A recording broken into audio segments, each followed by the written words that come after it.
एकट्या राहणाऱ्या महिलेच्या घरामध्ये मध्यरात्रीच्या वेळेस घुसून जबरी चोरी करणारी टोळी जेरबंद।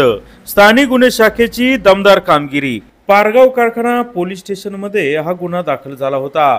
सविता चंद्रकांत पोंदे, वय वर्ष 45 वर्ष, राहणार पोंदेवाडी, तालुका आंबेगाव, या आपल्या शेतातील घरामध्ये एकट्या राहत असून दिनांक 25 जानेवारी 2025 रोजी मध्यरात्रीच्या वेळेस 3 अज्ञात तोंड बांधलेल्या इसमांनी त्यांच्या घरामध्ये घुसून त्यांचे दागिने तसेच रोख रक्कम जबरदस्तीने चोरून नेली होती। सदर गुन्ह्याचा स्थानिक गुन्हे शाखेच्या मार्फत समांतर तपास करत असताना स्थानिक गुन्हे शाखेच्या पथकाला एका गोपनीय बातमीदारामार्फत माहिती मिळाली की काठापूर या ठिकाणी राहणाऱ्या अंकुश बबन करंडे, राहणार काठापूर, तालुका आंबेगाव, याने त्याच्या इतर 2 साथीदारांच्या सह हा गुन्हा केलाय। मिळालेल्या बातमीवरून अंकुश बबन करंडे याला चौकशी कामी ताब्यात घेतले असता त्याने गुन्हा केल्याची कबुली दिली।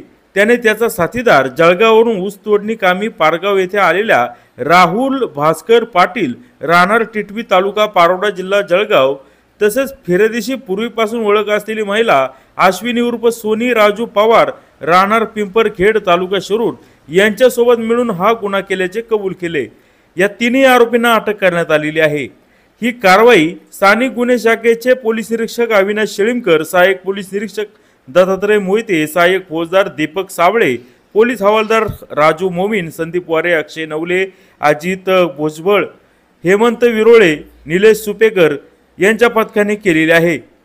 हा गुन्हा करताना ही महिला ही पॅन्ट शर्ट घातलेला होता आणि तिने तिचं तोंड बांधलेलं होतं। या गुन्ह्यामध्ये या महिलेच्या सहभागामुळे पोलीस खातं देखील आश्चर्यचकित झालेलं आहे।